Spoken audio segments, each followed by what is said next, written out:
Champ Mike Tyson. When he entered a boxing ring, he instilled fear in opponents and awe among spectators. Now, he's pulling no punches, writing about his life in the new autobiography, Undisputed Truth. Mike Tyson, good to see you. How you doing, Willie? I'm doing okay. We were just talking here about the old days, 86, 87, 88. A young Mike Tyson walks into rings and just lays waste to people. And you said something interesting. You said, I don't even remember that guy.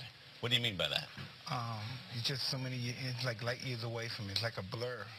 All that stuff, all that insecurity, wanting to be the best fighter in the world, and I don't even think in those terms anymore. You know, I think when people hear that memoirs are coming out, they expect some whitewashing of history, some self-flattery. I got to tell you, Mike, that doesn't happen in this book. This is beyond a tell-all. Nobody that reads that book is going to be envious or jealous of me. No. Nobody's going to be envious of me and say, wow, he had a great life. No, that's not going to happen. You put it all in there, the good, the bad, and the ugly. And you said something incredible that struck me in the book. You said, working on this book makes me think my whole life has been a joke. What did you mean by that? I don't know. I tried so desperately to be somebody that I really wasn't. And I never really found out who I was. But I wanted to be this image of what I thought was glorious and fantastic. You know what I mean? It was just conquering people, becoming the best. And it didn't matter who I stepped on. Even if I stepped on myself, on my own feelings, or destroyed myself, I just wanted that image of being the greatest fighter that God created, all that crazy stuff, you know. It's like Miss McLean here, and I remember Ratha was telling me that she, in another life, was one of Charlemagne's wife. I believe in another life I was at war, you know, with Achilles and all those guys. I believe I was born to do this. And you feel differently now? You feel like a totally different person? I feel like a schmuck. I feel like El Schmucko. Really? Yeah. Why do you say that? Yeah. Why do you feel like a schmuck?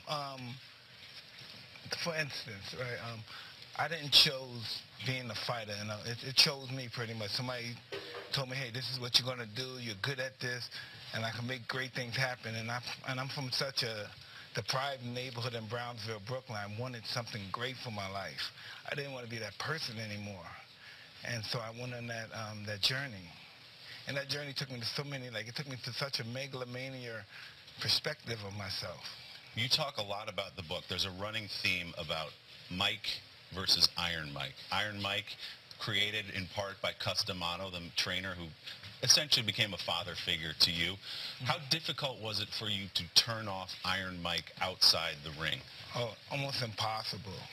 Almost impossible. That guy. He follows me. He even follows me when I perform on stage in Broadway. I don't know. That's my alter ego when I'm afraid.